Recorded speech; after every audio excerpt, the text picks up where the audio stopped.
ठीक है जी, so we are going to start with cascading style sheets, and the main objective of using cascading style sheets is basically to introduce some style to the HTML pages that we have already developed. हमने कहा कि although there are some elements that would help us in formatting HTML के अंदर, लेकिन the main objective of HTML is basically to decide what content we want to put on a page.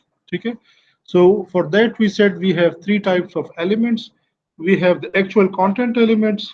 ठीक है, जैसे हमारे पास पेज के ऊपर image आएगी, पैराग्राफ आएगा, हेडिंग्स आएंगी. Then we have the logical elements that basically help us to structure those elements in a way that could be more understanding for future use. So the logical elements basically um, enclose or combine all those elements that we want to put in a specific position. ठीक है, with respect to the page, जैसे हमारे पास header, content, footer वगैरह ये सारे navigation वो आ गए. And thirdly, we said we have some formatting elements where the job of those elements is basically to introduce some basic formatting in the form of tilting the text or making it bold or having a strike through the text. तो इस तरह की जो कुछ basic चीजें हैं, we can do that with the HTML elements, but most of the styling is being done through CSS. So basically, CSS is going to, or cascading style sheets is a way of programming that is going to decide how that content that you have put on your page is going to be displayed on a particular browser.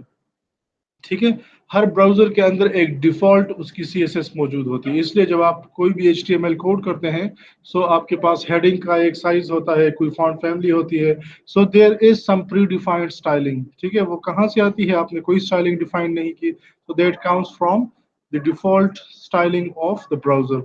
और हमने बात की कि different browsers जो हैं, since they are being developed by different organisations, तो W3C के जो मेन रूल्स हैं उनको तो फुलफिल करते हैं, but they have their own basic और डिफॉल्ट सेटिंग्स. ठीक है, किसी ने H1 को 32 साइज का रखा हुआ है, किसी ने 28 का रखा हुआ है, so it is their own choice to see के what is the default settings और CSS of their browser.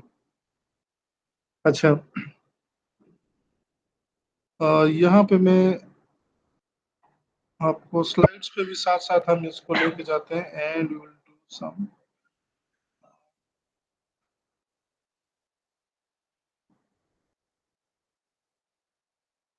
Video में स्क्रीन भी प्रेजेंट कर दें ताकि हाँ, स्क्रीन शेयर की भी है.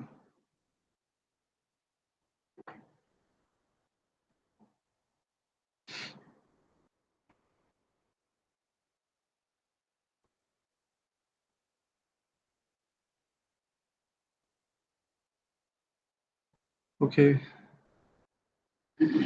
So basically, these are the things that we would be more interested in deciding in CSS. What should be the color of each element? What would be the font properties if it is some text? How to decide if we should have a border around that element or not? Background elements, background images, and background colors. So different हम इसी तरह की चीजें जो है वो decide करते हैं CSS में. So main क्या है कि वो एक्चुअल कंटेंट कैसे नजर आएगा, उसकी सराउंडिंग्स और उसका बैकग्राउंड कैसे होगा, और उसकी पोजीशनिंग क्या होगी. तो ये तीन डिफरेंट एस्पेक्ट्स हैं that we try to decide in CSS. CSS जो है it actually has an element that we can use to have CSS inside the head of the web page. ठीक है, so basically आप तीन तरह से CSS जो है वो incorporate कर सकते हैं in a page. One is to have an external CSS file. The second is to have an internal or embedded CSS file, and the third one is to have inline CSS code. ठीक है, तो जो internal या embedded CSS है, for that we have an element of CSS, and the second one which is inline, तो उसके लिए हमारे पास एक attribute है that can be applied to any element in the body. ठीक है, अच्छा, CSS का मेन एडवांटेज ये है कि जब आप CSS के थ्रू और प्रॉपर CSS के through, by proper I mean कि आप इनलाइन स्टाइलिंग यूज ना करें, you just have a look at it कि ये किस तरह से, ये क्या फर्क है दोनों में. इनलाइन आप लोगों में से जो पहले काम कर चुके हैं, they would know that inline styling is basically having style applied to an element through the style attribute. आपने हेड के अंदर स्टाइल के एट्रीब्यूट डिफाइन किया और उसके अंदर क्या कि इस हेडिंग के अंदर क्या क्या होगा.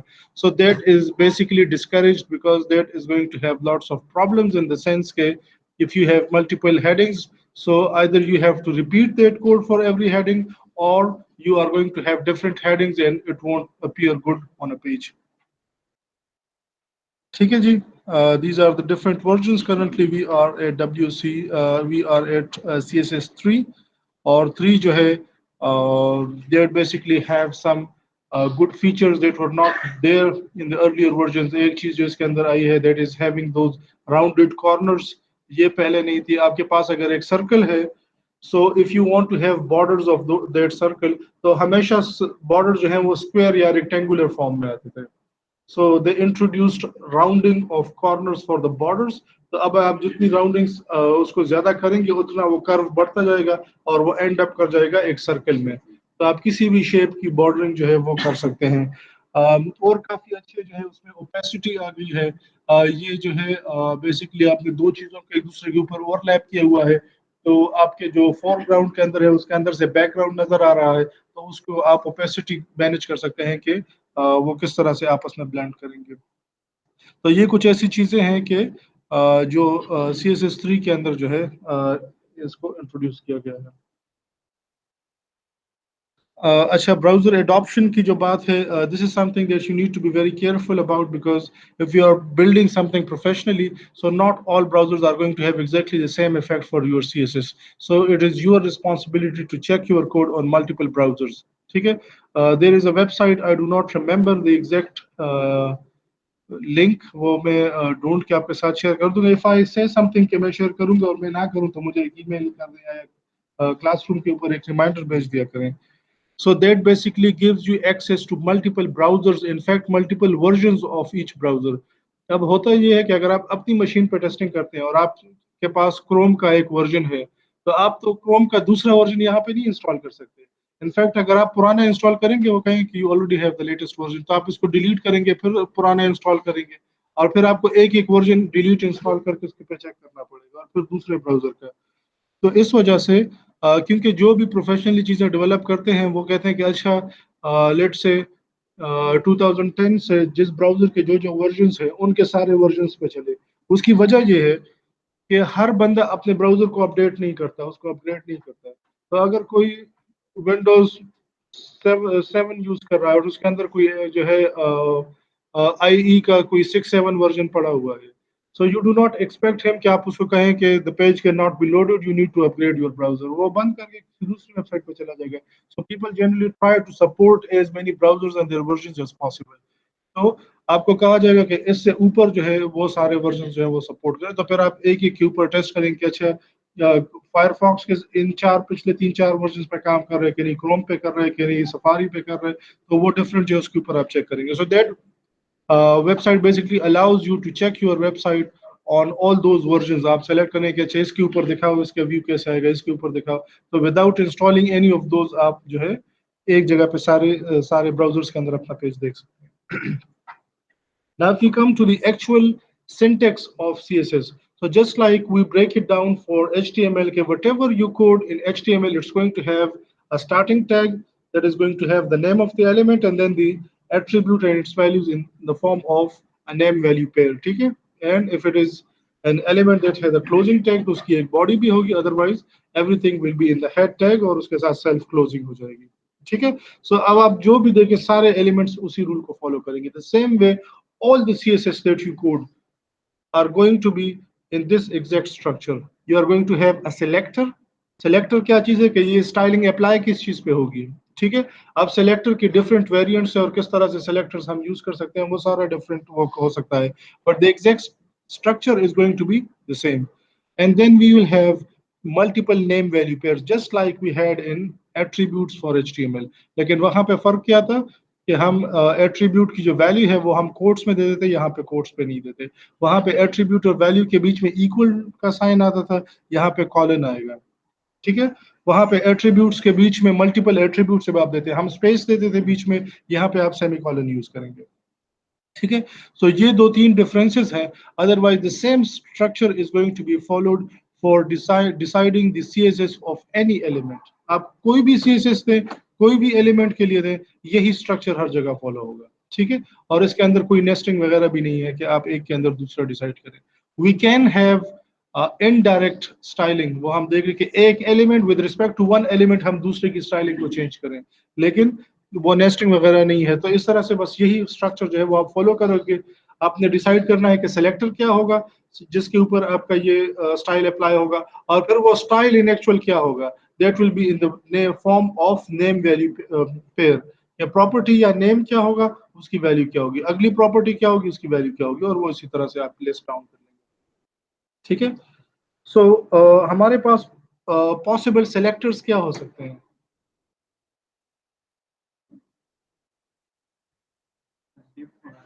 ये CSS हम कोड कर रहे हैं विद रिस्पेक्ट टू HTML। तो HTML CSS selector will come from HTML। ठीक है। कि किस चीज के ऊपर ये स्टाइल अप्लाई होगा, selector is basically that element जिसके ऊपर ये स्टाइल अप्लाई होगा। सो HTML के अंदर जो कुछ है that can B use directly और इनडायरेक्टली एज सेलेक्टर। ठीक है। तो डायरेक्टली हम किस तरह से यूज कर सकते हैं सेलेक्टर को।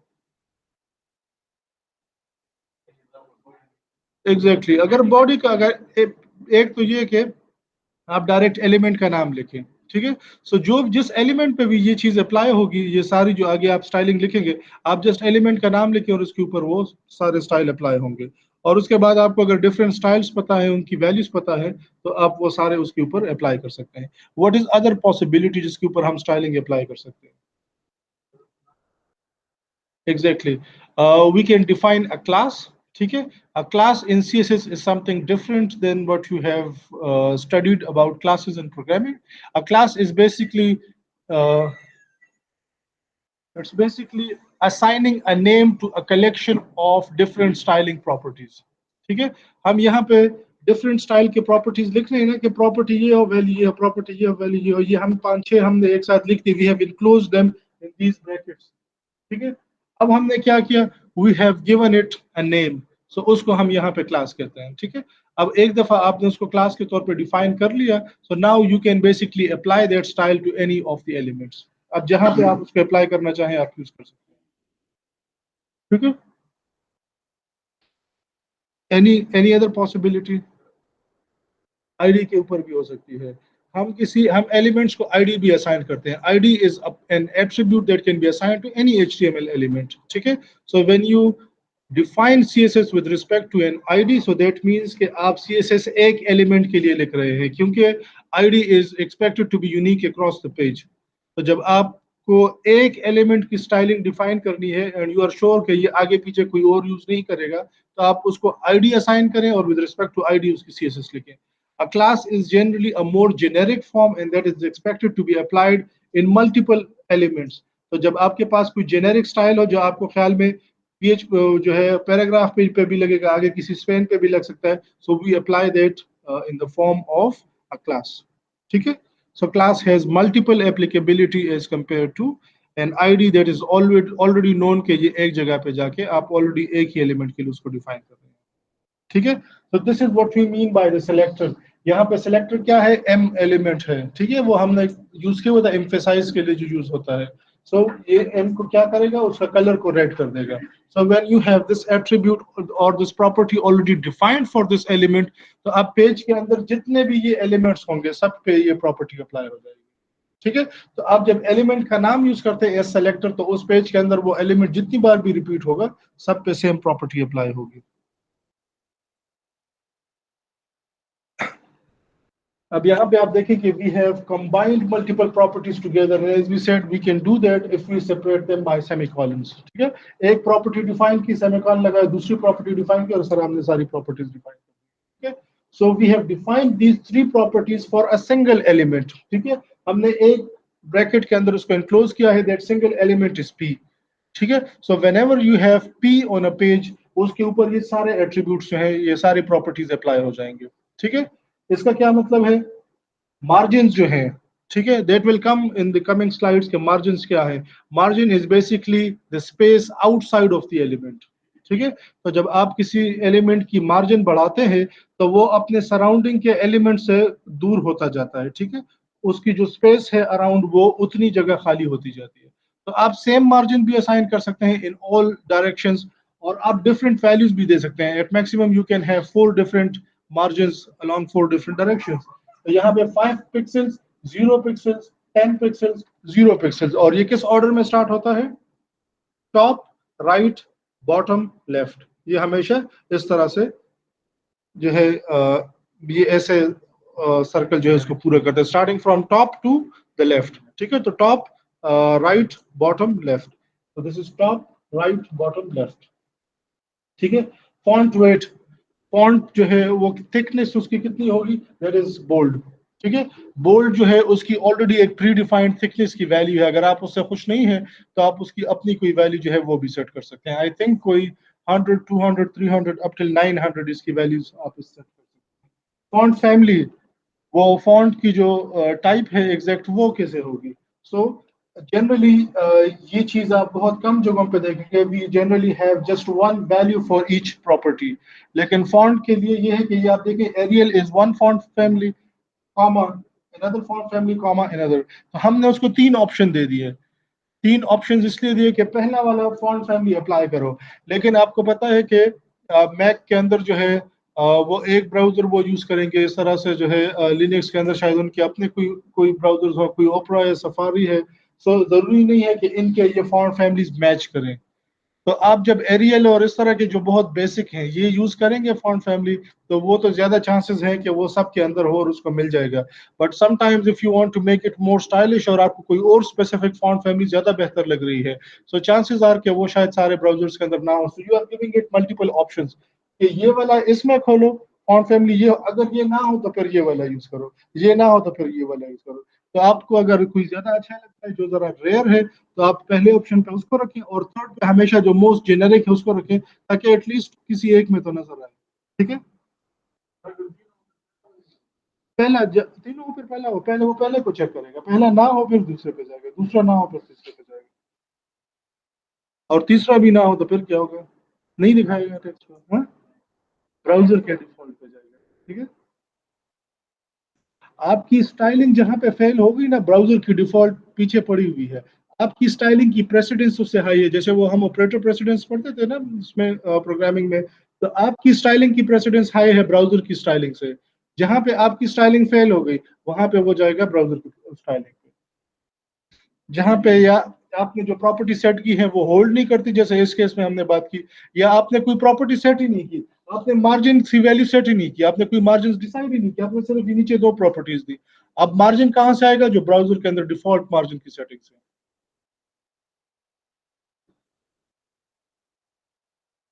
ठीक है। और इस तरह से ये प्रॉपर्टी और वैल्यू जो है ये कॉल एंड सेपरेटेड इस तरह से चलती जाएगी। We have lots of slides जिसके अंदर ये काफी सारे एग्जांपल्स हैं, और वो ज्यादा स्लाइड्स इसलिए हैं ताकि आपके पास एक जगह पे तकरीबन सारे जो सेलेक्टर्स और ये सारी प्रॉपर्टीज हो सकती हैं वो आपके पास आ जाए। तो इस वजह से सारे डाले हुए हैं, otherwise we do not need to go through each one of them, ठीक है। एक बेसिक आपको 2 चीजें चाहिए, एक बेसिक कोडिंग पैटर्न आपको समझ आ जाए, और आपको सारे एट्रीब्यूट्स के नाम और उनकी वैल्यूज एक जगह पे मिल जाए, तो फिर आप उसको कोड कर सकते हैं, ठीक है। So that is the reason कि I have tried to have them almost all of them on the slides, ताकि आपको जो भी चीज चाहिए हो at least you know the name, क्योंकि अगर ये आप एग्जैक्टली स्पेल नहीं करेंगे so that isn't going to work, ठीक है। ये ऑलरेडी प्री डिफाइंड है कि ये एट्रीब्यूट्स हैं, ठीक है। तो अगर आप उसको एग्जैक्टली सेम नेम को स्पेल नहीं करेंगे so that isn't going to work. जैसे टेक्स्ट डेकोरेशन के बीच में ये, या टेक्स्ट बैकग्राउंड पोजीशन के बीच में ये जो वो है, क्या कहते हैं इसको, जो डैश है, हाइफन, हाँ। तो ये जो है अगर आप इसको मिस करेंगे तो that property isn't going to work. तो आपने exact same spelling same structure जो है उसको फॉलो करना है। अब आप देखिए ऊपर जो है वो सारे डिफरेंट डिफरेंट प्रॉपर्टीज हैं जो आप फॉन्ट्स के लिए अप्लाई कर सकते हैं। मसलन फॉन्ट आप बेसिक यूज कर सकते हैं। फॉन्ट का मकसद ये है कि आपने अगर मल्टीपल प्रॉपर्टीज डिफाइन करने के, फॉन्ट फैमिली ये हो, कलर ये हो, ये हो, तो मल्टीपल के लिए हम जस्ट फॉन्ट यूज करते हैं। अगर आपने अलग अलग करना है तो फॉन्ट फैमिली क्या हो, font size, font style, weight, तो ये इस तरह से आप ये सारे डिफरेंट जो है वो यूज कर सकते हैं। इस तरह से टेक्स्ट के ऊपर क्या हो तो letter spacing, line height, text alignment, text decoration, these are all the properties that you can set for text.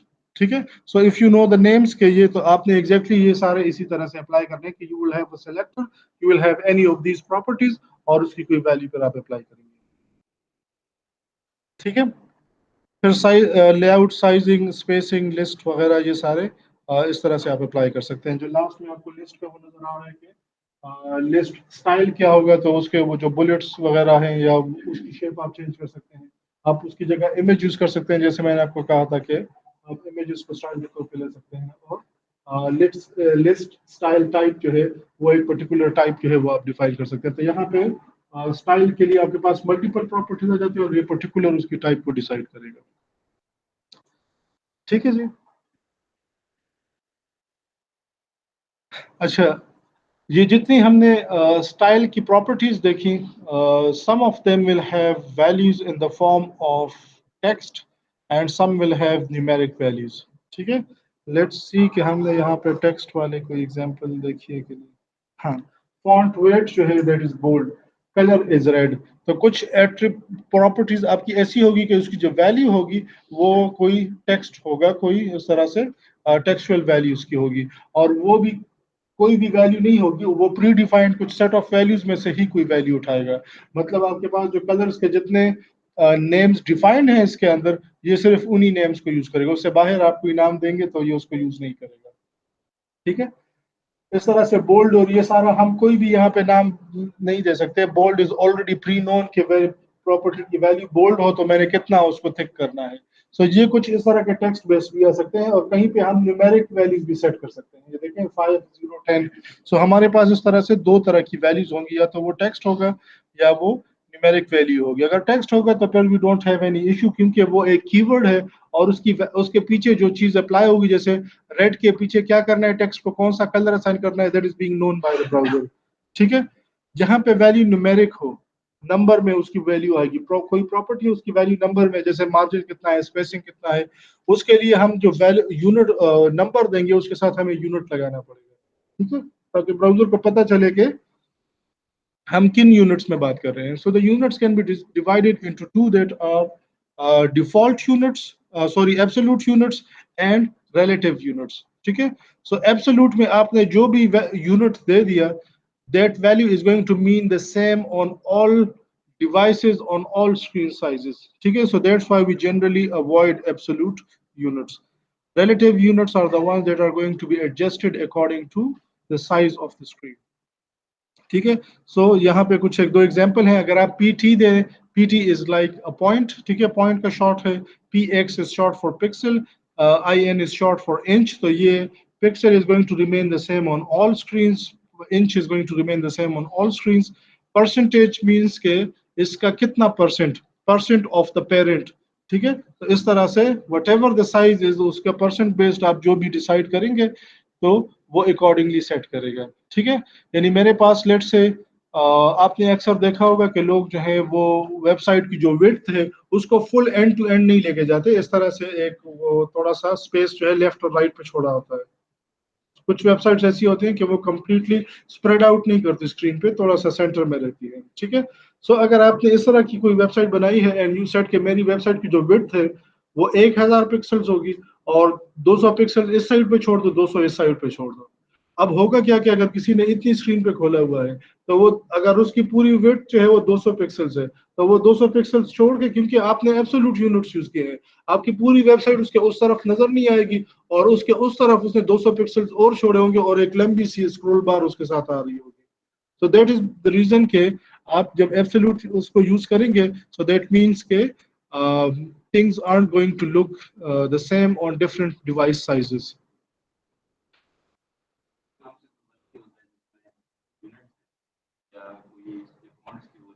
हाँ हाँ हाँ, वो फिर डिफॉल्ट पे चला जाएगा। हाँ, कोई एरर नहीं देगा। हाँ, वो हम ट्राई कर लेते हैं। ठीक है, और परसेंट का मतलब ये है कि ये जो अगर मैं कहता हूँ कि मेरे जो विड्थ है, मेरी जो पूरी वेबसाइट जो कॉलम टाइप है मेरी, उसकी जो विड्थ है वेबसाइट की, दैट शुड बी 80%। और 10% स्पेस यहाँ पे छोड़ दो, 10% यहाँ पे छोड़ दो। अब आपकी स्क्रीन इतनी है तो वेबसाइट इधर आ जाएगी, आपकी स्क्रीन इतनी है तो वो according to the size of the screen 80% पे वेबसाइट होगी, 10% ऑन ईच साइड उसने खाली छोड़ा होगा। उसके भी एक प्रॉब्लम है। सो अगर इस तरह का डिजाइन है, that is what we call a fluid design. A fluid design is going to adjust itself according to the device, size of the device, ठीक है, वो अपने आप को उसके मुताबिक ढलता जाएगा। उसके अंदर एक प्रॉब्लम ये है कि अगर मेरा इस तरह का फ्लूइड डिजाइन है, so that was very much appreciated in the earlier times. उसकी वजह जैसे हमने बात की कि हर डिवाइस के लिए, अदरवाइज आपको दिस इजंट समथिंग कि जो बहुत दूर की बात हो। 15 ईयर्स बैक हमें हर डिवाइस के लिए अलग अलग कोड करना पड़ता था सीएसएस के लिए, कि डिवाइस की साइज ये हो तो ये कोड अप्लाई हो, डिवाइस की साइज ये हो तो ये स्टाइलिंग और ये अप्लाई हो। अब हर एक के लिए अलग अलग। और उसके लिए क्या करते थे कि पता चले डिवाइस को, पहले ब्राउजर के जो है उससे स्क्रीन और लेंथ और ब्राउजर की टाइप वो पिक कर लेते थे। उसके बाद उस पे अकॉर्डिंगली वो स्टाइल अप्लाई होती। उसके बाद जब फ्लूइड डिजाइन आया तो बड़ी जबरदस्त चीज लगी कि अच्छा ये तो एक ही स्टाइलिंग सारे डिजाइन सारे साइजेस पे अप्लाई हो जाएगी। लेकिन उसके अंदर मसला क्या है कि अगर मैं इतनी स्क्रीन के ऊपर पूरी वेबसाइट देख रहा हूँ, तो वो जो मेरे पूरा जो मैंने वेबसाइट वो रखी थी वो 80% पे आ गई है। उसके अंदर जो इमेजेस थे वो भी अगर मैंने रिलेटिव रखे हैं तो वो अगर 100 के थे तो वो आ गए 20 उस पे। तो वो मीनिंगफुल नहीं रहे, वो इतने छोटे हो गए कि उसके अंदर कुछ नजर ही नहीं आ रहा, या वो एक खास साइज के बाद छोटे होते भी नहीं है, depending upon the actual size of the image. तो चीजें इस तरह से वो छोटी बड़ी हो रही थी, या फॉन्ट इतना छोटा हो गया कि वो रीडेबल ही नहीं रहा। अब बेशक वो अच्छा लग रहा है, उसने एक स्पेस के अंदर अपने आप को एडजस्ट तो कर लिया है, लेकिन अब वो रीडेबल नहीं रहा, तो वो एक्चुअल पर्पस नहीं सर्व हो रहा। तो उसके दरमियान में एक दूसरी चीज जो आई है, जो बूटस्ट्रैप वगैरह और जिसके लिए ये यूज होते हैं, कि इन्होंने ग्रिड बेस्ड एक स्टाइलिंग जो है वो अप्लाई कर दी है। सो बेसिकली ग्रिड में क्या होता है कि इस तरह से आपके पास कॉलम्स है और आप कॉलम बेस्ड विड्थ डिसाइड करते हैं। तो जब जैसे ही आपकी स्क्रीन छोटी होती जाएगी, अब भी वो फ्लूइड डिजाइन है, एडजस्ट होता है साइज के साथ, लेकिन वो एक खास मिकदार के बाद उस टेक्स्ट को कम नहीं करता, बल्कि आपकी जो यहाँ पे जो ग्रिड है उसके कॉलम्स को नीचे गिरा देता है। ठीक है, तो उससे ये होता है कि चीजें जरूरत से ज्यादा छोटी नहीं होती। जब आप स्क्रीन को छोटा करते जाते हैं तो चीजें वो ग्रिड्स नीचे गिरते जाते हैं। सो ये ऐसे जैसे 4-5 पिलर्स हैं, और आपने जब स्क्रीन छोटे किए तो ये 6 एक साथ नहीं आ रहे, तो ये ऐसे 3-3 हो गए। तो अब वो सारे फीचर जो आपको एक साथ, वो अब आपको ऐसे वर्टिकली वो सारे ऑप्शन नजर आएंगे मोबाइल डिवाइसेस पे of the same website. So that is because they use वो इसी तरह से एग्जैक्टली हाँ हाँ, वो बेसिकली ग्रिड का स्ट्रक्चर यूज करता है। तो वो आप साइज आपको अब आपको वो दोनों मसलों के में पढ़ने की जरूरत नहीं है, ना एब्सोल्यूट में पढ़ने की जरूरत है, और ना वो मसला आपको आएगा कि चीजें बहुत छोटी हो जाएंगी। वो एक खास लेवल के बाद छोटी नहीं होंगी और वो नीचे गिरती जाएंगी। ठीक है, तो ये हमने यूनिट्स की बात की कि they can either B absolute और रिलेटिव। कलर्स जो हैं, आप तीन तरह से कलर की प्रॉपर्टी को सेट कर सकते हैं। ठीक है, the first one is to give the actual name of the colour. अच्छा, कितने कलर्स जो हैं वो ब्राउजर या एचटीएमएल सपोर्ट करता है? हाँ, 3। आपने 3 के अलावा कोई कलर नहीं ट्राई किया? हाँ, अच्छा अच्छा, वो आप उस तरह से बात, हाँ वो बात आपकी ठीक है हाँ। लेकिन एक्चुअल कितने कलर्स हैं? वो जब निकलते हैं तो उसका अपना नाम हो जाता है, वो डिफरेंट कलर हो जाता है। हाँ?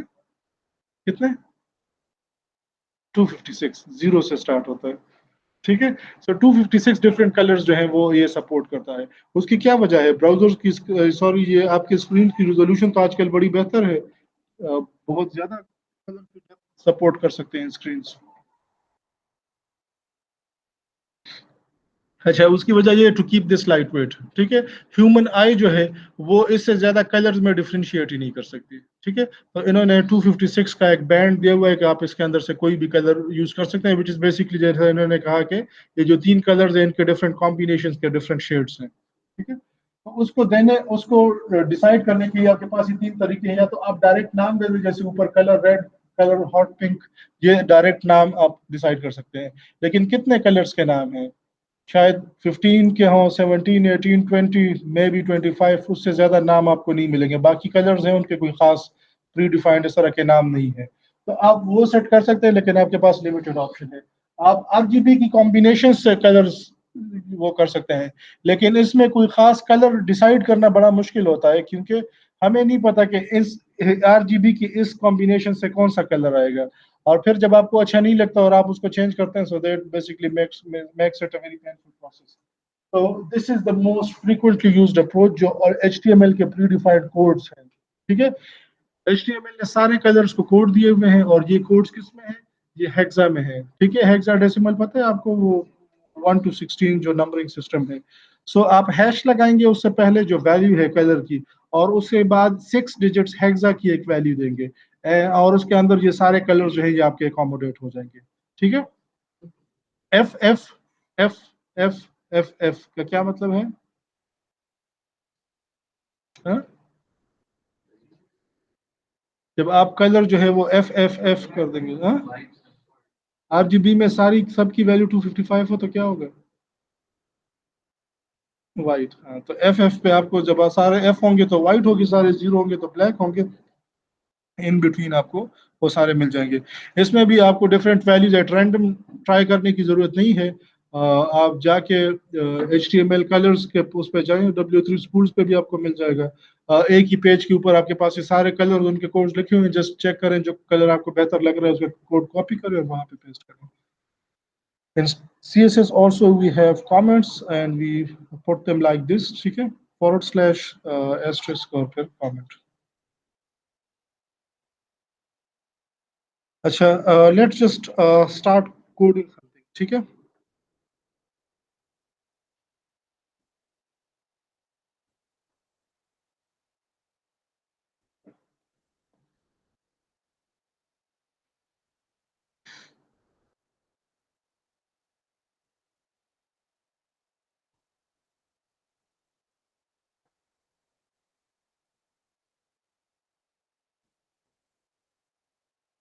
कौन सी?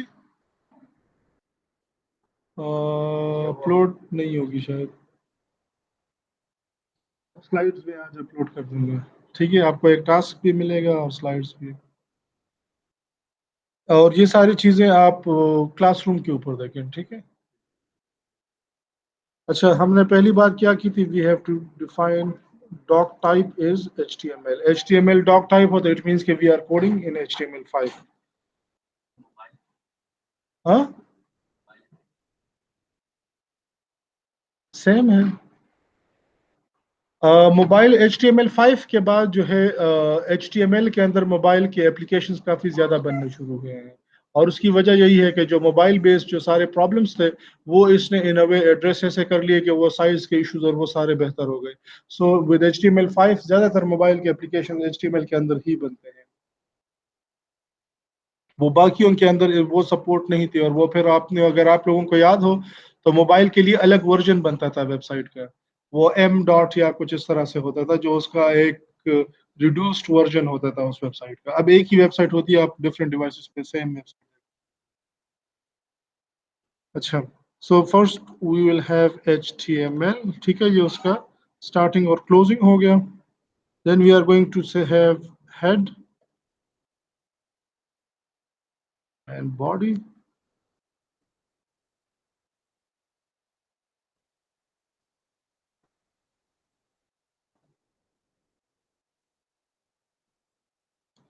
ठीक है, ये हमने सेव कर दिया, and at present we haven't got much on our page, we just have heading 1, और ये देखें कि इस ये जो फॉन्ट फैमिली है, इसका जो साइज है, ये सारा this comes from the default browser settings. ठीक है, अब आगे हम इसको थोड़ा सा मॉडिफाई करते जाएंगे, and you would see the effect. So head के अंदर हमने जैसे बात की, दो तीन चीजें हम यहाँ पे ट्राई करेंगे। फर्स्ट हम यहाँ पे टाइटल डाल सकते हैं, ठीक है,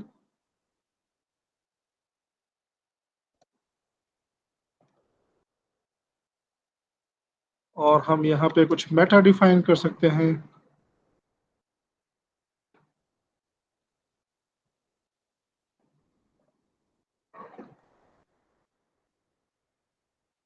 कोई क्लोजिंग टैग नहीं है, हम स्ट्रेट अवे इसको क्लोज कर सकते हैं।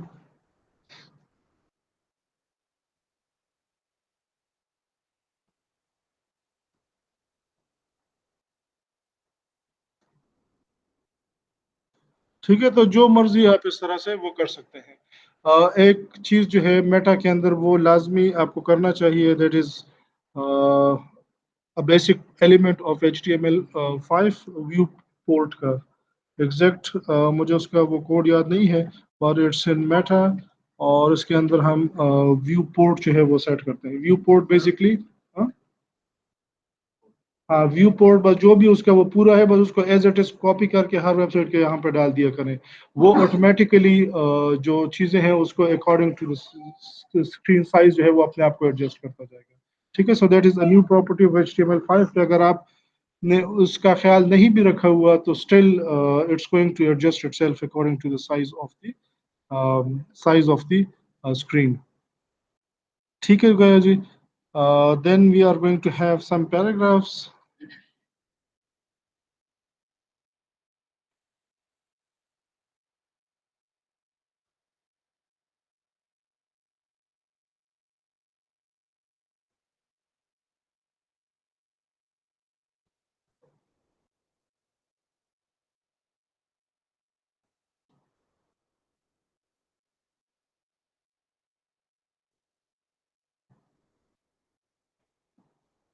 ठीक है जी। सो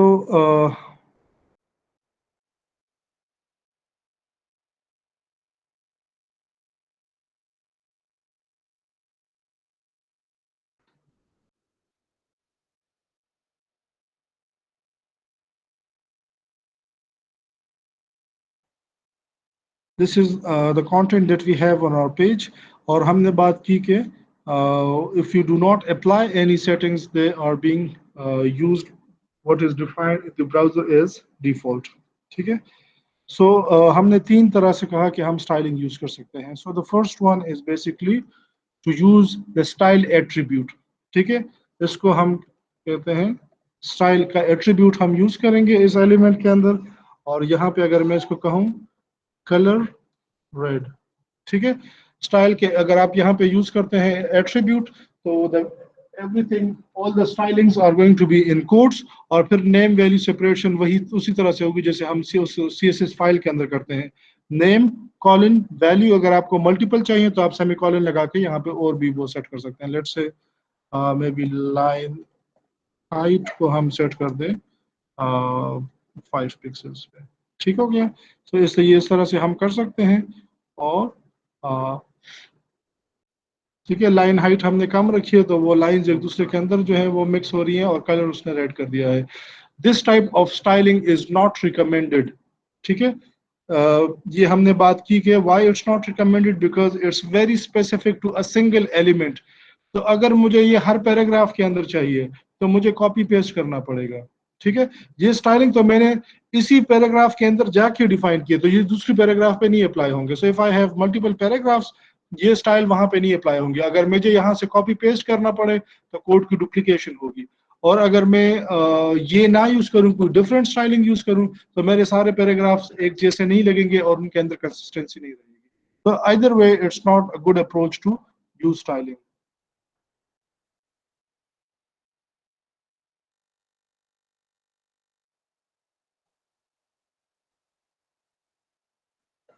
Let's make multiple copies of it.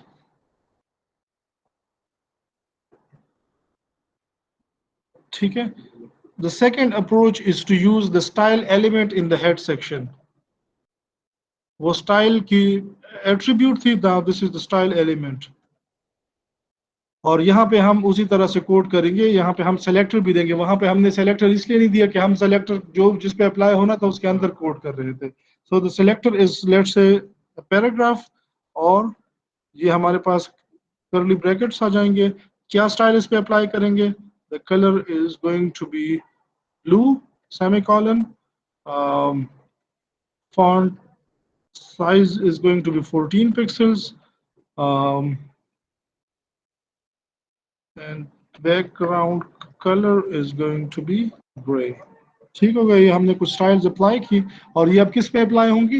ये सारे पैराग्राफ्स के ऊपर अप्लाई होंगी, because we are having a simple element name as selector. तो अगर पी पे हम अप्लाई करें तो जितने पी उसको मिलेंगे सबके ऊपर अप्लाई कर देगा। हाँ हमने देखो पहली बार जब CSS लिखी, so we did it inside the element, ठीक है, विद द स्टाइल एट्रीब्यूट। वो आप कर सकते हैं लेकिन दैट इज नॉट रिकमेंडेड। वो मैंने जो अभी आपको करके दिखाया वो टेक्निकली करने को आप कर सकते हैं लेकिन वो रिकमेंडेड अप्रोच नहीं है। और आपको बताया क्यों रिकमेंडेड नहीं है, क्योंकि अगर वही स्टाइलिंग आपने मल्टीपल एलिमेंट्स पे अप्लाई करनी है तो कोड कॉपी पेस्ट होगा, डुप्लीकेशन होगी। और अगर डिफरेंट है तो सारे पैराग्राफ्स आपके डिफरेंट नजर आएंगे। So either way that is not a good approach. इसलिए आपको या एम्बेडिंग स्टाइलिंग करनी है, ये वाला तरीका जिसको हम कहते हैं एम्बेडेड स्टाइल, या इंटरनल स्टाइल जो हेड के अंदर हो, और या आप एक्सटर्नल करते हैं जो इससे भी बेहतर अप्रोच है। इंटरनल या एम्बेडेड का फायदा क्या है, जब आप हेड के ऊपर उसको ले जाते हैं, सारी स्टाइलिंग हेड के अंदर ले जाते हैं, अब वो पेज के अंदर कहीं पे भी आप उसको अप्लाई कर सकते हैं। ठीक है, पेज के किसी हिस्से पे भी उसको अप्लाई कर सकते हैं, एक जगह पे डिफाइन की सेपरेटली, अब हर जगह पे आप उस पेज के अंदर अप्लाई कर सकते हैं। जब आपने उसको एक्सटर्नल फाइल के ऊपर ले गए, अब आप पूरी वेबसाइट के अंदर किसी भी पेज के ऊपर उसको अप्लाई कर सकते हैं, तो that is an even better approach. क्योंकि आपकी पूरी वेबसाइट एक पेज तो नहीं होगी, मल्टीपल पेजेस होंगे। और आप ये भी नहीं करेंगे कि आपका एक पेज कंप्लीटली मुख्तलिफ नजर आएगा, दूसरा उससे मुख्तलिफ होगा। एक वेबसाइट के अंदर जितने पेजेस हैं they all look almost alike. तो आपकी एक ही स्टाइलिंग इस जगह पे पड़ी होती है जो सारे पेजेस के ऊपर अप्लाई होगी। So even this is not a good approach for that, कि ये एक पेज के लिए आप डिफाइन कर रहे हैं, आपको हर पेज के हेड के अंदर ये कॉपी पेस्ट करना पड़ेगा। तो कल को अगर आपको कोई चेंज करनी है तो हर पेज के अंदर जाके फिर वो चेंज करना पड़ेगा। सो इस वजह से an external file is having is a better approach to have CSS। ठीक है, आप तीनों की कॉम्बिनेशन भी यूज कर सकते हैं। वो आगे स्लाइड्स के अंदर है, फिर प्रेसिडेंस का मसला आएगा। आप ये कर सकते हैं कि एक्सटर्नल CSS भी रखी है, इंटरनल या ये एम्बेडेड भी करें और इनलाइन भी करें। अगर एक एलिमेंट पे तीनों अप्लाई हो रहे हैं, सो इनलाइन की प्रेसिडेंस सबसे हाई होगी, फिर एम्बेडेड की होगी, फिर एक्सटर्नल की होगी। ठीक हो गया जी। सो ये हमने क्या किया, फॉन्ट जो है उसका कलर हमने ब्लू कर दिया, बैकग्राउंड ग्रे कर दिया, साइज को हमने 14 कर दिया है जो स्टिल काफी छोटा है। ठीक है, सो इस तरह से आप कुछ उसके अराउंड कर सकते हैं। ठीक है, अच्छा एक चीज की हमने बात की, उसकी पैराग्राफ को बॉर्डर्स भी देते हैं, बल्कि ये बैकग्राउंड कलर में एक फिलहाल जो है इसको मैं हाइड कर रहा हूँ। ठीक है, I just want to show you something और उसके बाद हम वापस उसको ले आएंगे।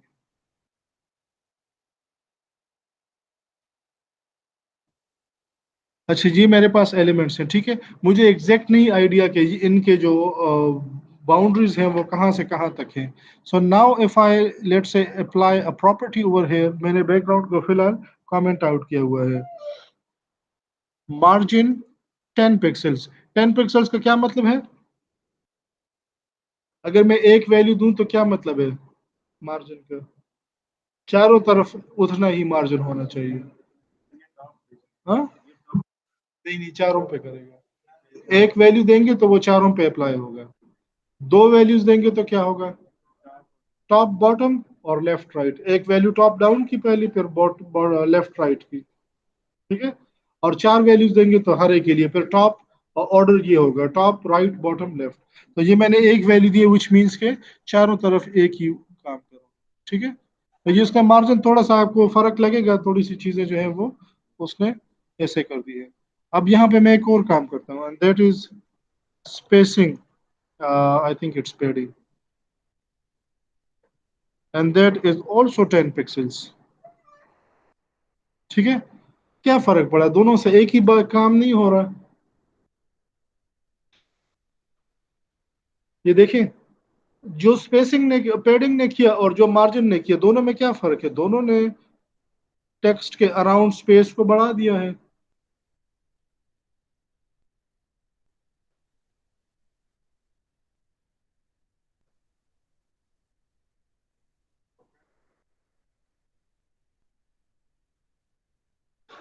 मार्जिन और पेडिंग एक ही काम करते हैं, फर्क सिर्फ इतना है कि एक एलिमेंट के हुदूद के अंदर करता है, एक एलिमेंट के हुदूद के बाहर करता है। आपको क्यों फर्क पता नहीं चला, क्योंकि जब किसी एलिमेंट का बैकग्राउंड ना हो और उसका बॉर्डर भी ना हो तो दोनों में फर्क करना बड़ा मुश्किल हो जाता है, आपको कोई आइडिया नहीं है कि ये अब दोनों एक साथ लग रहे हैं। ठीक है, अब अगर मैं इस बैकग्राउंड को यहाँ पे देखें, बैकग्राउंड को हटा दूं तो आपको दोनों के बीच में फर्क क्लियर हो जाएगा। या अगर मैं बॉर्डर लगा दूं, क्योंकि एलिमेंट के अंदर स्पेस और बाहर का स्पेस अब फर्क हो जाएगा। ठीक हो गया। ये जो आपको ये ग्रे के बीच में ये व्हाइट लाइनें नजर आ रही हैं, ये पहले नहीं थी ना। और वहां पे भी देखिए वो व्हाइट स्पेस छोड़ी हुई, यहाँ पे भी ये वो 10 पिक्सल्स हैं जो हमने मार्जिन सेट की थी। हर एलिमेंट के अराउंड उसके बाहर उसने 10 10 पिक्सल्स की जगह छोड़ी हुई है। हमने पैडिंग भी 10 रखी है। ये आप देखिए, ये यहाँ पे मेरा टेक्स्ट खत्म हो गया, ये इतनी जो बीच में स्पेस है, this is the padding part. So padding जो है वो आपके एलिमेंट के बाउंड्री और उसके कंटेंट के बीच में स्पेस को बढ़ाता है। Let's just have a different value for it. Let's say हमने उसको पैडिंग को 40 कर दिया है, तो ये जो आउटसाइड के वाइट स्पेसेस हैं इस पे फर्क नहीं पड़ेगा, लेकिन आपका टेक्स्ट बॉर्डर से और दूर हो जाएगा, करीब हो जाएगा, आपस में इस तरह जो है। ठीक है। 40 पैडिंग से उसने 40 ऊपर 40 नीचे लेफ्ट राइट पे जो है बाउंड्री के अंदर स्पेस छोड़ता है, आपका टेक्स्ट जो है वो बाउंड्री से और ज्यादा नजदीक हो गया। अगर मैं मार्जिन बढ़ा दूं, so margin is going to add extra space outside the element. ठीक है। सो ये फर्क है दोनों में, कि दोनों जो है वो एलिमेंट्स की हम इसी तरह के रखें, एलिमेंट बहुत ज्यादा करीब ना हो, लेकिन जब आप पैडिंग बढ़ाते हैं तो एलिमेंट के अंदर जो है वो एक्स्ट्रा स्पेस वो आ जाती है। जब आप पैडिंग बढ़ाते हैं, मार्जिन बढ़ाते हैं, so out of the element space जो है वो बढ़ जाती है। ठीक है। ठीक है जी, चलेगा। ये it does make sense at times, आपको इन चीजों की जरूरत पड़ सकती है। लेट से टेबल वगैरह के अंदर आप कोड कर रहे हो, कुछ दिखा रहे हैं, तो आपको टेबल के अंदर स्पेस चाहिए ताकि सेल की जो बाउंड्री है वो बहुत ज्यादा उसको टच ना करे। If you want the cells to move apart, तो वो पैडिंग इनफैक्ट स्पेसिंग उसके अंदर यूज हो सकती है, उसके अंदर कर सकते हैं।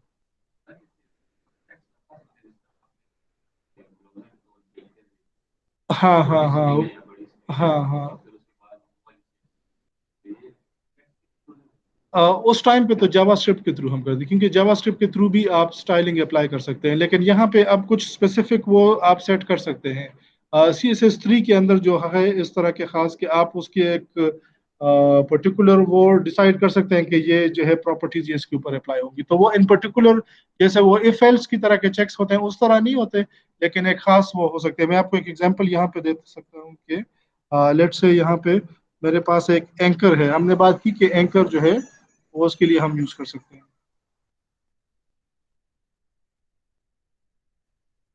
क्लिक हेयर जो हमने कहा था ना करें, हम वो काम कर रहे हैं। ठीक है। कोई लिंक नहीं है, कोई हैश के ऊपर हम उसको वो कर रहे हैं। सो ये जब हमने यहाँ पे डाल दिया, so we have got a link over here. ठीक है। और क्लिक करने से कुछ नहीं हो रहा है इसके। अब अगर यहाँ पे मैं इसका एक स्टाइल डिफाइन करूं कि ए colon,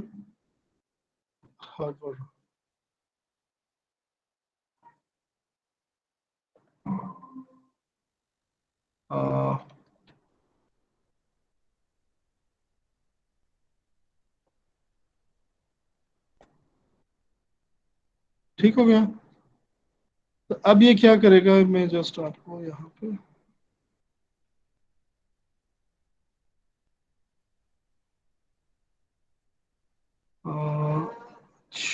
may be because of the space.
शायद कोई यहाँ पे स्पेलिंग में गलती हुई है कुछ। अच्छा, बहरहाल वो अभी हम आगे जाके देख लेंगे, but that is going to see के this is what we call a pseudo class. ठीक है, तो अब आप इसके ऊपर हवर करेंगे तो उसका कलर बदल जाएगा, या उस पे जो भी एक सेपरेट सीएसएस अप्लाई हो जाएगी। So we have this techniques के जिसके लिए जो है आप जब कोई खास काम करते हैं तो वहां से वो सीएसएस जो है वो उसके लिए अप्लाई हो जाएगी। तो वो एज सच उस तरह की कंडीशंस नहीं है जैसे हम उसमें लगाते हैं, लेकिन हो सकता है इस तरह की चीज। अच्छा, अ, ठीक है, तो ये तीन वो हमने स्टाइल्स की कि ये इनलाइन हो सकते हैं, एम्बेडिंग हो सकते हैं, एम्बेडेड हो सकते हैं, और इंटरनल हो सकते हैं। एक्सटर्नल हमने अभी एक्सटर्नल को नहीं देखा, सो वो हम बाद में देख लेते हैं। मैं जस्ट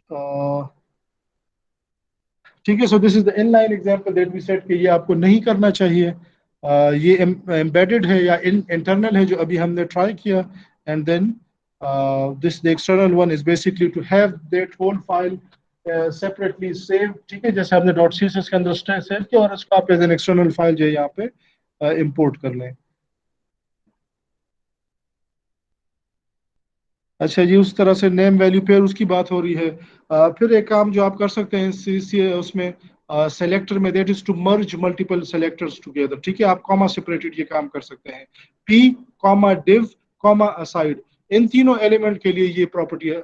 तो this is basically grouping multiple selectors together. इन सबको कंबाइन करो, इन सब के ऊपर ये प्रॉपर्टी अप्लाई कर दें। ठीक है, अ, तो आप ये काम सेपरेटली भी कर सकते हैं। देखिए, margin zero, padding zero, P के अंदर भी करो, डिफ के अंदर भी करो, और असाइड के अंदर भी करो। लेकिन ये बेसिकली आपकी कोडिंग एफर्ट भी ज्यादा लगेगी और वो इतना क्लीन भी नहीं लगेगा। अगर वो ऊपर वाला अप्रोच आप यूज करते हो तो that mean exactly the same. First selector comma second comma third, आप जितने भी कंबाइन करते हैं सबके ऊपर ये स्टाइलिंग अप्लाई होगी। So when you have to define the same styling for multiple elements, तो फिर आप ये वाला काम करें। ठीक है, यहाँ पे देखें, even we have a longer list और सबके ऊपर एक ही तरह की स्टाइलिंग अप्लाई हुई है। अच्छा, then we talked about the class selector. ठीक है, तो क्लास सेलेक्टर जो है, if you have to define a class selector, तो it's name will always start from a dot. So the dot is basically letting the browser know कि ये कोई class यहाँ पे डिफाइन हुई है। कौन सी क्लास? सीएसएस की क्लास। उसका नाम हमने रखा है फर्स्ट। अब उसके ऊपर आप उसके अंदर आप कुछ प्रॉपर्टीज डिफाइन करेंगे, वो सारी प्रॉपर्टीज की जो लिस्ट है वो हम इस क्लास नेम से उसको रेफर करेंगे। तो अब आप अगर किसी, और ये भी एक पैराग्राफ है और आप क्लास उस पर अप्लाई करते हैं फर्स्ट, तो फर्स्ट के अंदर आपने जितनी भी प्रॉपर्टीज लिखी हैं वो इसके ऊपर अप्लाई हो जाएंगी। तो आपने क्या किया, मैं अगर पी की स्टाइलिंग डिफाइन करता हूँ जैसे मैंने यहाँ पे किया, तो वो सारे पैराग्राफ पे एक ही बारी में अप्लाई हो जाएगा। अगर आपने इमेज के लिए किया, सारे इमेजेस पे अप्लाई हो जाएगा। जब आप क्लास डिफाइन करते हैं, सो इन दैट केस आप जिस जिस एलिमेंट पे वो क्लास अप्लाई करेंगे, सिर्फ उसी पे वो स्टाइल अप्लाई होगा। ठीक है, आईडी बेस्ड भी ये काम हो सकता है जैसे हमने बात की। सो अगर आप आईडी स्पेसिफिक कोई स्टाइलिंग डिफाइन करना चाहते हैं, so that will always start with the hash. ठीक है, उससे पता चलेगा कि ये मैंने उस आईडी पे अप्लाई करनी है। इसको एक्सप्लिसिटली अप्लाई करने की जरूरत नहीं है। आपने आईडी वो डिफाइन कर दी कि जो जिसकी भी आईडी ये है उस पर ये स्टाइलिंग अप्लाई हो, और यहाँ पे उसकी आईडी दे दी। अब आप वो स्टाइल डिफाइन नहीं करेंगे, that style is going to be automatically applied on the element जिसकी आईडी इसके साथ मैच करती होगी। ठीक है, तो आपने पेज के अंदर कोई आईडी दी है, and then you have defined specific styling for IDs. सो वो खुद ही आईडीज को ढूंढ के उसके ऊपर अप्लाई हो जाएगा। क्लास को आपने एक्सप्लिसिटली अप्लाई करना है किसी एलिमेंट के, और आईडी बेस्ड स्टाइलिंग जो है वो खुद ही अप्लाई हो जाएगी। ठीक है, और ये हमने बात कर ली कि आईडी बेस्ड आप तब डिफाइन करते हो जब आपने किसी एक एलिमेंट पे अप्लाई करना है, and style is something that generally is applied to multiple elements on the same page. You can also define, बहुत सेलेक्टर के अंदर वेरिएशंस है और वो सारे आपको पता होने चाहिए, but you won't be using them very frequently. ज्यादातर यही आप क्लास, आईडी, जेनेरिक एलिमेंट और ये चीजें जो है ये आप ज्यादा फ्रीक्वेंटली यूज करेंगे।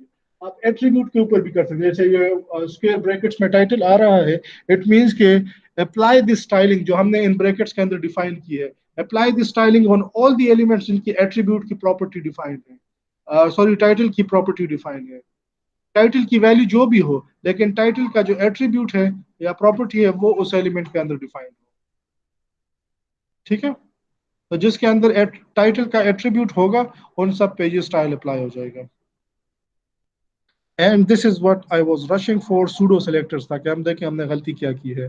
ठीक है, अच्छा, ये हमारे पास डिफरेंट सूडो क्लासेस हैं। कि हम इसके लिए जो है क्या हम डिफरेंट, जब उस पर कोई खास कंडीशन आएगी तो वो क्या हम उसके ऊपर अप्लाई करेंगे। तो कुछ कंडीशंस तो ऐसे होते हैं कि जो हम हमें उस टाइम पे जावास्क्रिप्ट के थ्रू वो करना पड़ेगा, स्टाइल अप्लाई करना पड़ेगा। लेकिन we can also have some frequently use जो डिफरेंट एक्शंस है वो हम पहले से भी कर सकते हैं। फॉर एग्जांपल लिंक के साथ आप ये तीन चार काम लाजमी होंगे। एक, लिंक जो पहले से होगा उसको कहते हैं लिंक एक्टिव, ठीक है। दूसरा जो है, तो लिंक जैसे ही आपके पास किसी पेज पे अपीयर होगा तो एक्टिव स्टाइल उस पर अप्लाई होगा जब वो आपने क्लिक नहीं किया। जब आप उसके ऊपर हवर करेंगे, कर्सर लेके जाएंगे, तो वो हवर वाला स्टाइल उसके ऊपर अप्लाई हो जाएगा।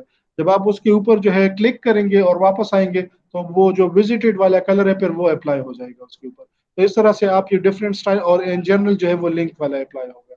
सो ये डिफरेंट स्टाइलिंग है जो आप एक लिंक के लिए डिफाइन कर सकते हैं, based on the on your interaction with that link, उसकी आपको वो वाली सीएसएस नजर आएगी।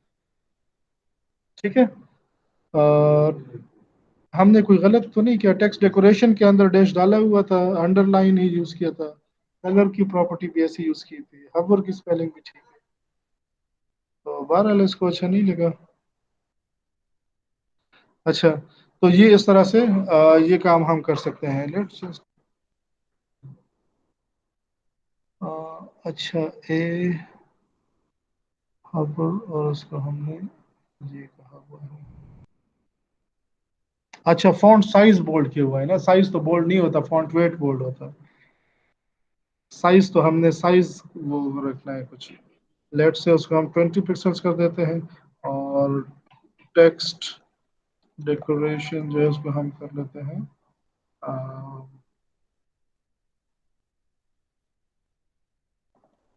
अंडरलाइन ही कर देते हैं, कोई और मसला ना बन जाए। ठीक हो गया। अब उसके ऊपर आप हवर करेंगे तो वो आपको इस तरह से इस तरह से उस पर एक क्लास अप्लाई हुई है। कौन सी क्लास अप्लाई हुई है, हमने कोई डिफाइन नहीं की। हवर के अलावा हमने कोई क्लास अप्लाई नहीं की, तो ये अभी जिस तरह का नजर आ रहा है, this is the browsers default setting for displaying a link. अगर हम उसके लिए कर दें, एक्टिव के लिए हमने नहीं डिफाइन की, मैं बेसिकली ये कहना चाह रहा हूँ। तो ए एक्टिव, तो हम कहते हैं कि वैसे अंडरलाइन ना हो, तो टेक्स्ट डेकोरेशन जो है दैट इज नन। और font let's say background colour जो है दैट इज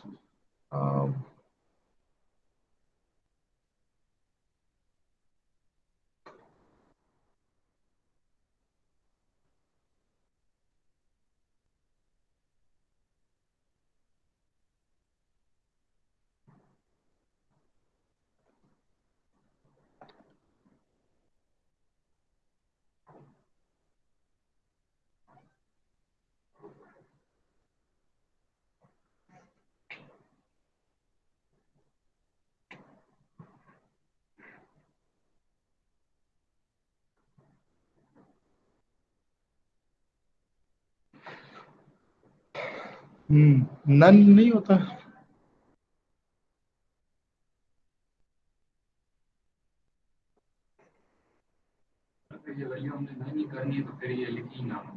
नहीं, फिर वो डिफॉल्ट आता है ना।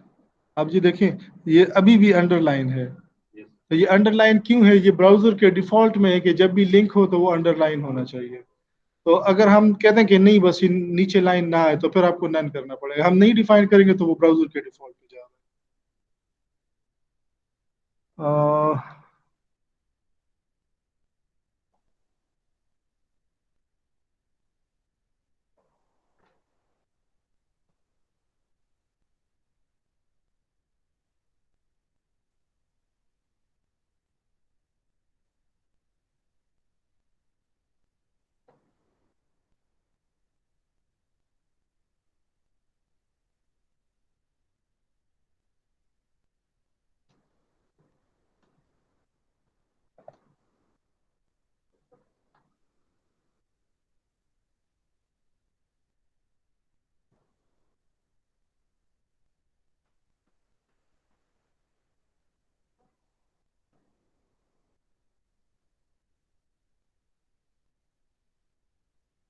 अच्छा, maybe we are doing something wrong, लेकिन वो हवर वाला अप्लाई हो रहा है, ये वाला अप्लाई नहीं हो रहा है, एक्टिव और विजिटेड का।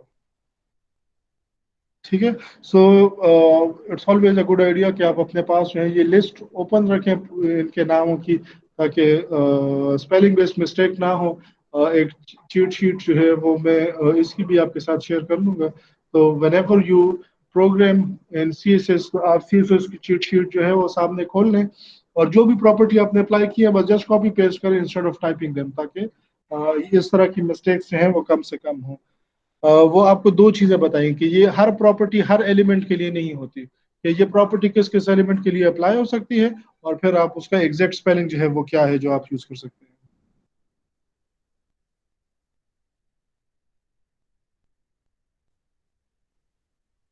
अच्छा।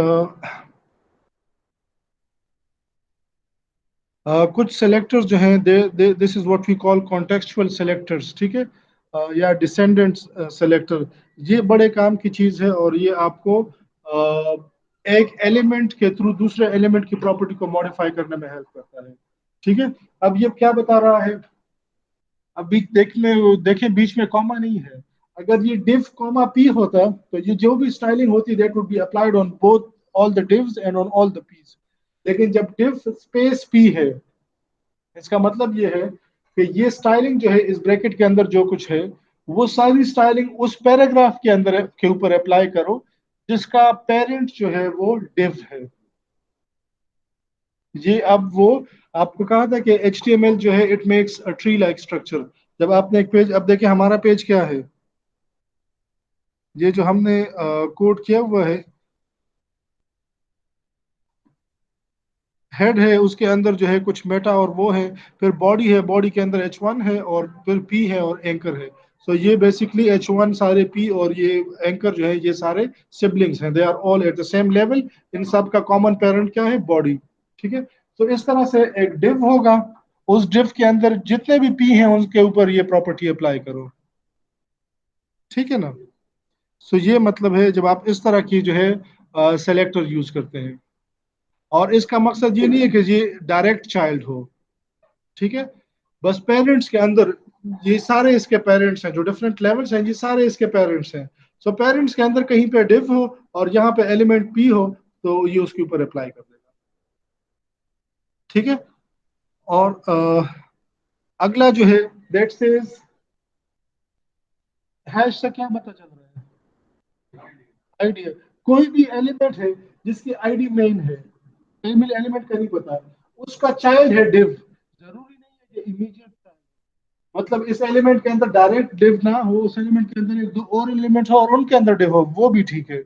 लेकिन चाइल्ड के अंदर इसका डिव हो, और फिर उनके अंदर जितने पैराग्राफ्स है, फर्स्ट चाइल्ड जो है that is again a pseudo class that says कि जितने भी पैराग्राफ्स है उसमें से पहला पैराग्राफ उसके ऊपर ये स्टाइलिंग अप्लाई करो। This is what we call indirect styling. ठीक है। इनडायरेक्ट स्टाइलिंग का या इस तरह से इसका क्या फायदा होगा, डिसेंडेंट स्टाइलिंग सेलेक्टर का।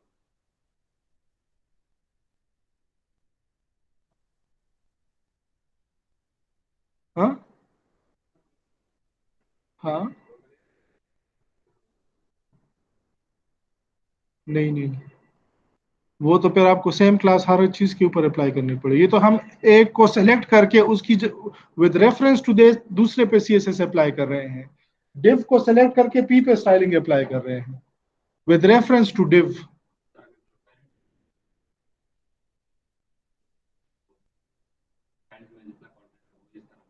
तो ऐसे हमें कब जरूरत पड़ेगी।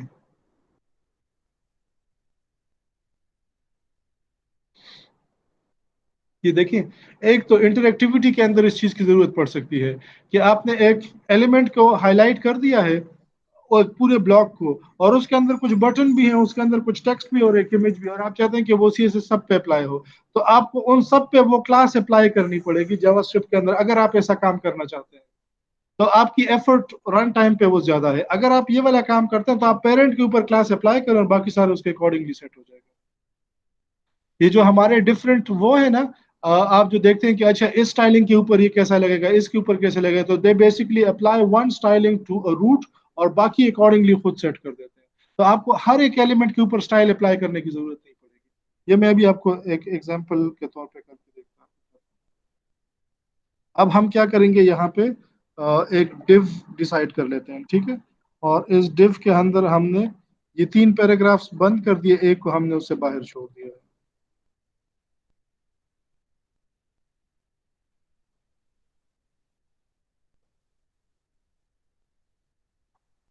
अच्छा, हमें लिस्ट वगैरह के अंदर भी इस तरह की चीज़ की ज़रूरत पड़ सकती है। Let's say if we have an unordered list, और उसके अंदर हमारे पास यहाँ पे, उसको पहले क्लोज करना बेहतर है, बाद में आप भूल जाएंगे। आ,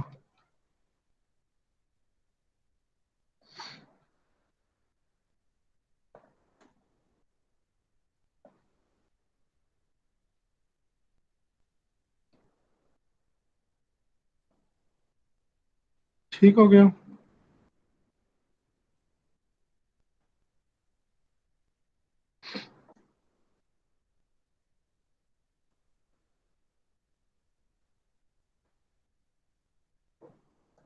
जी, हमारे पास एक सी एस एस, सॉरी, एक स्टाइल हमने, एक लिस्ट हमने अपने पेज के अंदर डाल दी है। Will make it unordered list.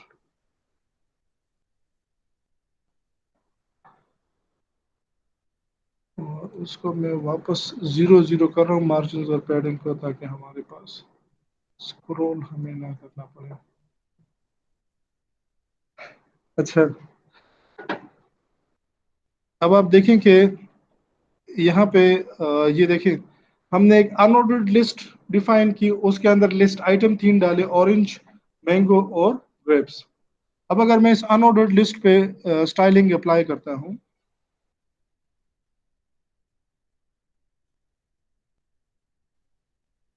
तो वो क्या होंगे, let's say I think it's type, style type में भी।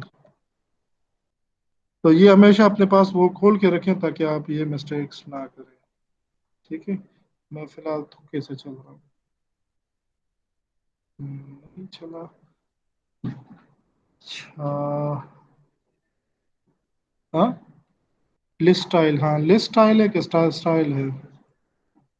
लिस्ट टाइप, लिस्ट, अच्छा, लिस्ट स्टाइल टाइप।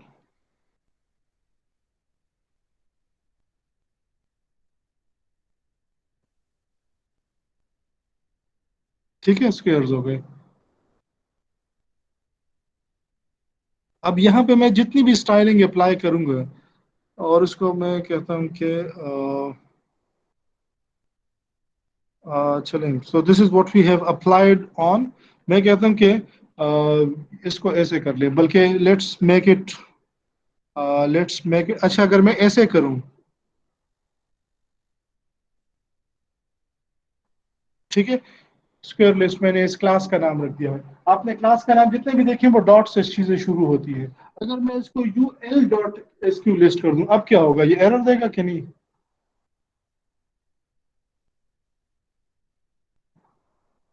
वैसे तो हम स्टाइल, हाँ,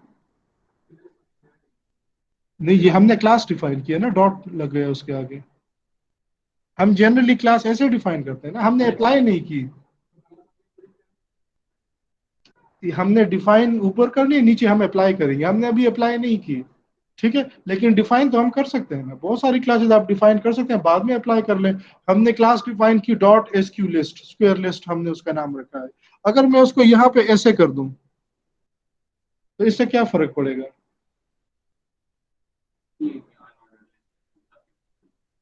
नहीं, स्टाइल तो सब पे नहीं अप्लाई होता, तो अप्लाई करेंगे तो लगेगा।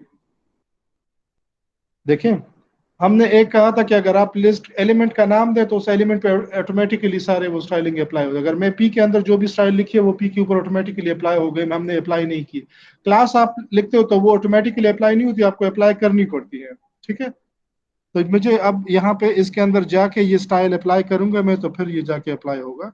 क्लास, कौन सी क्लास? SQ लिस्ट की। लेकिन उससे पहले जब आपने UL लगा दिया, इट मींस कि आपने रिस्ट्रिक्ट कर दिया इस क्लास पे कि ये सिर्फ अनऑर्डर्ड लिस्ट पे लगेगा, ये किसी और चीज पे अप्लाई नहीं हो सकता। अगर आप वैसे क्लास बनाते हैं so that class is independent of the element. वही क्लास आप पी पे भी लगा सकते हो, वही क्लास आप किसी चीज पे भी अप्लाई कर सकते हो। फॉर एग्जाम्पल मैंने एक इमेज के लिए क्लास डिफाइन की है, और वो क्या कहते हैं, इमेजेस की हाइट और विड्थ को सेट करती है। अब मैं बाय मिस्टेक उसको पैराग्राफ पे अप्लाई कर सकता हूँ, हेडिंग पे अप्लाई कर सकता हूँ। तो अगर मैं उसको I M G dot height adjustment कुछ नाम दे दूं, तो अब वो क्लास सिर्फ इमेजेस के ऊपर अप्लाई होगी। तो जब आप स्टाइल से पहले एलिमेंट का नाम लिख लेते हैं, तो इट मींस आपने उसको बाइंड कर दिया कि वो इस टाइप के अलावा किसी और चीज पे अप्लाई नहीं होगी। ठीक हो गया। हमने यहाँ पे उसको रिस्ट्रिक्ट कर दिया इसके साथ, और यहाँ पे हमने उसको पे अप्लाई कर दिया है। सो इफ वी रिफ्रेश और पेज, हम बेसिकली जो है सिर्फ उसको स्क्वेयर ही कर रहे थे, और वो काम वो प्रॉपरली कर रहा है। ठीक है। मैं यहाँ पे just for the sake of example इसके ऊपर भी अप्लाई कर देता हूँ। ठीक है। क्लास एस क्यू लिस्ट, तो इसके ऊपर कोई इफेक्ट नहीं आएगा, एरर्स वैसे भी ये नहीं देता, लेकिन यहाँ पे कोई इफेक्ट इसका नहीं आएगा। ठीक हो गया। इस तरह की अगर कोई क्लास है तो वो आपने रिस्ट्रिक्ट कर दिया है, जिसके साथ ये नहीं लगा होता तो वो फिर हर चीज के ऊपर एप्लीकेबल है। अच्छा, अब हमने दूसरी जो हम बात कर रहे थे वो इनडायरेक्ट स्टाइलिंग की हम कर रहे थे। तो अब बजाय इसके कि अब अगर मैं लिस्ट आइटम के लिए क्लास डिफाइन करूं, लिस्ट आइटम के लिए, तो अब मुझे क्या करना पड़ेगा? या तो वो सारे लिस्ट आइटम्स पे अप्लाई होगा, मैं वो भी नहीं चाहता कि सारे लिस्ट आइटम्स के ऊपर वो क्लास अप्लाई, ये स्टाइल अप्लाई हो जाए। ठीक है। लिस्ट आइटम अगर मैं एज एन एलिमेंट उसके लिए लिखूंगा तो सारे लिस्ट आइटम्स पे अप्लाई हो जाएगा। मेरे पास मल्टीपल लिस्ट होंगे, मैं चाहता हूँ सब पे नहीं अप्लाई हो। अगर मैं इसको एक क्लास बना दूं,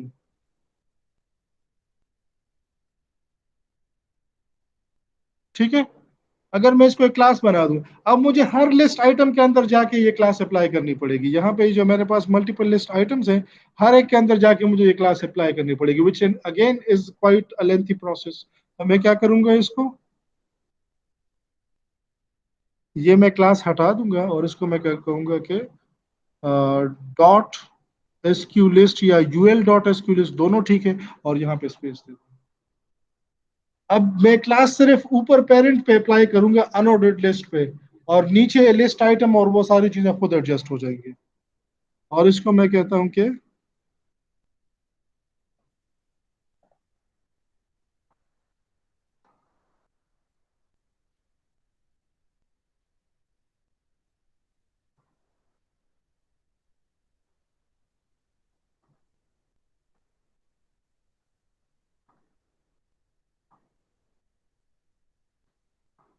यार ये तो बार बार बेइज्जती करा रहा है।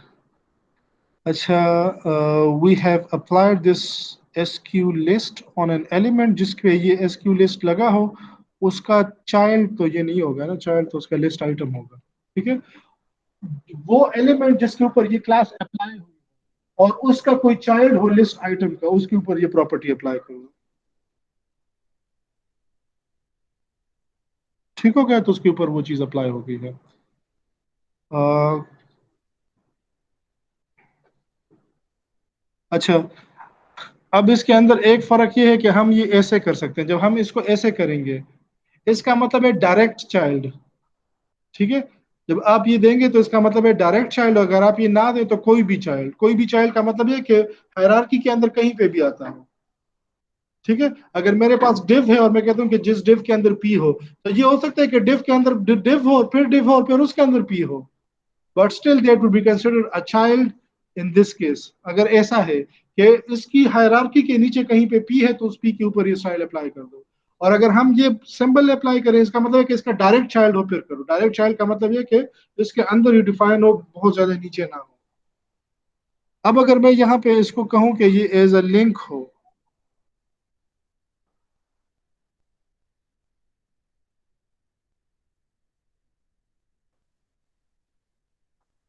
ठीक है, लिस्ट आइटम्स के अंदर लिंक्स भी आ सकते हैं। तो अब मुझे उसके लिए अलग कोई क्लास है वो डिफाइन करने की जरूरत पड़े, तो उसकी भी जरूरत नहीं है। डॉट एस क्यू लिस्ट, ठीक है। और मैं अगर ऐसे कर दूं तो ये भी ठीक है। जैसे मैंने आपको कहा कि अगर हम स्पेस दे देते हैं, इसका मतलब ये है कि जरूरी नहीं है कि डायरेक्ट चाइल्ड हो, अंदर जहां पे भी हो बस उसके ऊपर ये अप्लाई करो। ठीक है। और आप ऐसे भी कर सकते हैं कि लिस्ट आइटम हो और उसके अंदर ए हो, तो ये दोनों काम ठीक है। कि किसी क्लास पे ये लगा हो, एसक्यू लिस्ट क्लास लगी हो किसी एलिमेंट पे, उसके अंदर लिस्ट आइटम हो, उसके अंदर ए हो, तो उस ए पे फिर ये स्टाइल अप्लाई होगा। और आप डायरेक्ट भी कर सकते हैं, विच मीन्स के बस उसके अंदर ए हो हायरार्की में नीचे जहां पे भी हो। तो हम क्या करेंगे, आ,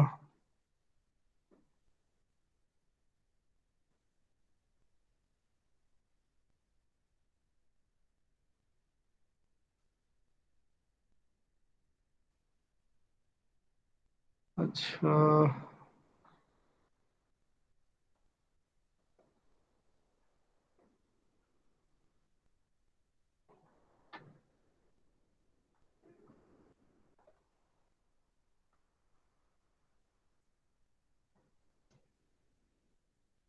ठीक हो गया। तो अब उसके अंदर से अब हमने डायरेक्ट ए के लिए कोई स्टाइल नहीं लिखा, ठीक है, हमने with reference to the unordered list लिखा। अब इस पूरी चीज का फायदा क्या होगा, देखें, हमने अनऑर्डर्ड लिस्ट के लिए भी स्टाइल लिखा, हमने उसके अंदर जो लिस्ट आइटम था उसके लिए भी क्लास वो प्रॉपर्टीज डिफाइन की, उसके अंदर जो एंकर था उसके लिए भी प्रॉपर्टीज डिफाइन की, लेकिन हमने एक्सप्लिसिटली सबके ऊपर ये स्टाइल नहीं अप्लाई किए। हमने सिर्फ उसके पेरेंट पे अनऑर्डर्ड लिस्ट पे क्लास अप्लाई की, उसके नीचे 3 लेवल तक ये स्टाइलिंग खुद अप्लाई होगी। अब मैंने रिमूव करना है तो क्या करूंगा, मैं अनऑर्डर्ड लिस्ट से ये स्टाइल रिमूव कर लूंगा। ये अनऑर्डर्ड लिस्ट जो है, इससे अगर मैं ये स्टाइल रिमूव कर लूंगा, अनऑर्डर्ड लिस्ट से उसके अंदर जो लिस्ट आइटम है, उसके अंदर जो एंकर है, सबसे वो स्टाइल हट जाएगा। क्योंकि हमारा जो सारी कहानी उधर से शुरू हुई थी कि जब अनऑर्डर्ड लिस्ट, जब ये क्लास लगी हो तो उसको तो उसके अंदर ये कोड करो, अनऑर्डर्ड लिस्ट को ऐसे करो, फिर उसके अंदर जो लिस्ट आइटम है इस क्लास जिसके पेरेंट पे ये क्लास लगी उसको ऐसे करो, जिसके पेरेंट पे ये क्लास लगी उसके एंकर को ऐसे करो। आप सिर्फ वहां से क्लास हटाए वो पूरी चीज हट जाएगी। तो ये इसलिए हम इस तरह से इनडायरेक्ट स्टाइलिंग अप्लाई करते हैं कि आपके लिए पूरी, यानी आप अक्सर देखते हो ना कि एक स्टाइलिंग जो है, एक चीज कॉम्बिनेशन में एक अच्छी लगती है कि कलर ये हो, उसके साथ बैकग्राउंड ये हो, उसके साथ साइज ये हो, ये पूरी एक कॉम्बिनेशन है, ये पूरी दूसरी है।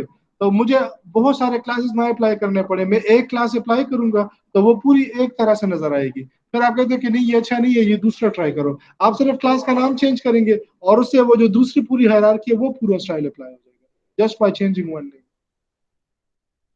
ठीक है।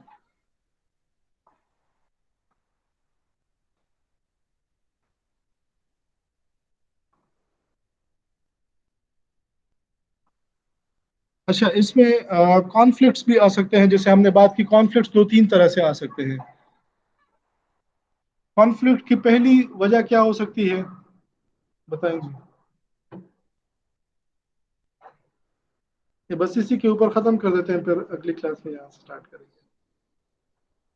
कॉन्फ्लिक्ट की पहली रीजन क्या हो सकती है, कॉन्फ्लिक्ट क्या है कि ब्राउजर ने डिसाइड, आपने दो चीजें एक ही जगह पे अप्लाई कर दी है, अब ब्राउजर ने खुद डिसाइड करना है कि मैं क्या करूं। तो पहली कॉन्फ्लिक्ट क्यों आएगी, ये जो हम डिफरेंट स्टाइलिंग अप्लाई करते हैं, समटाइम्स लोग तीनों एक साथ अप्लाई कर देते हैं। आपने एक्सटर्नल शीट भी लगाई होगी और हेड के अंदर भी स्टाइल लिखा होगा और मे बी इनलाइन भी किया होगा, तो उनके अंदर कॉन्फ्लिक्ट आ सकता है कि एक्सटर्नल कहता है कि पैराग्राफ का कलर ग्रीन हो और आपका हेड के अंदर जो है वो कहता है कि नहीं इसको ब्लू होना चाहिए, कॉन्फ्लिक्ट आ गया, तो अब ब्राउजर क्या कैसे डिसाइड करेगा। जब इस तरह की इनलाइन इंटरनल और एक्सटर्नल के बीच में कॉन्फ्लिक्ट आता है, एक ही प्रॉपर्टी को आपने डिफरेंट वैल्यू सेट की है, तो इनलाइन की प्रेसिडेंस सबसे हाई होगी, फिर इंटरनल की होगी, फिर एक्सटर्नल की होगी। तो बेसिकली हम इंटरनल तब करते हैं कि हम पूरी शीट को नहीं छेड़ना चाहते, क्योंकि वो वेबसाइट की हर जगह पे अप्लाई होता है। जब आप छोटी जगह पे चेंज करते हैं सो भी जस्ट एक तरह से वो हुक कर देते हैं, वो इंटरनल के अंदर उसको मॉडिफाई कर देते हैं, उसकी प्रेसिडेंस हाई है, वो शीट नहीं चेंज होती, लेकिन इस पेज के लिए हमने उसको मॉडिफाई कर दिया। ठीक है। दूसरी कॉन्फ्लिक्ट क्या हो सकती है,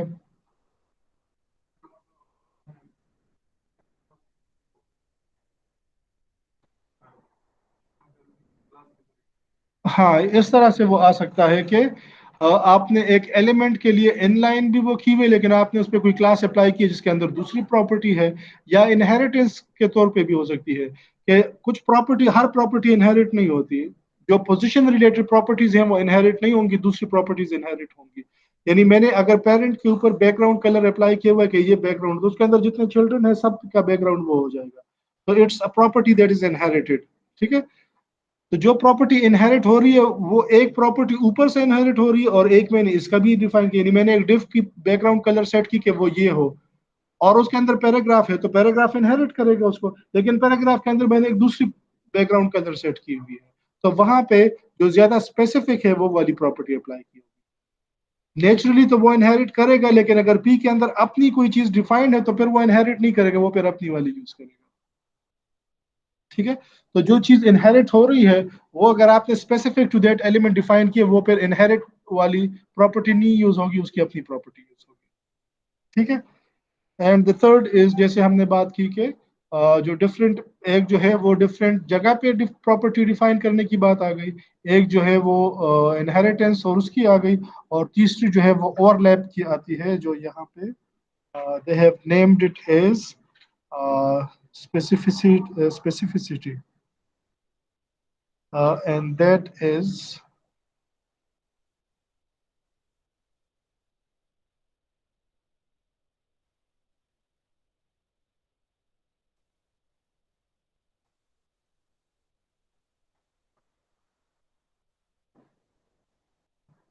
हाँ, ये जो आमिर ने बात की, ये तीसरी ये हो गई कि आपने क्लास भी डिफाइन की, तो जितना स्पेसिफिक होगा वो ज्यादा अप्लाई होगा। तो एक लोकेशन हो गया, इनलाइन की हाईएस्ट प्रेसिडेंस होगी, फिर इंटरनल और फिर एक्सटर्नल। एक कितना स्पेसिफिक है, तो जितना स्पेसिफिक होगा उस पर अप्लाई होगा। कि क्लास जो है दैट इज जेनेरिक, जो अगर आपने यहाँ पे एलिमेंट के लिए डिफाइन की तो element is more specific, class थोड़ा जेनेरिक है। आईडी के है तो वो ज्यादा स्पेसिफिक होगा, तो जितना स्पेसिफिक होगा उतनी वो प्रॉपर्टी अप्लाई होगी। और इनहेरिटेंस में ये है कि अगर आपने चाइल्ड के लिए कुछ नहीं अप्लाई किया तो इनहेरिट करेगा, अप्लाई किया तो फिर वो वाली। ठीक है, so that's how it resolves these concepts. ठीक है, और इसको हम आगे।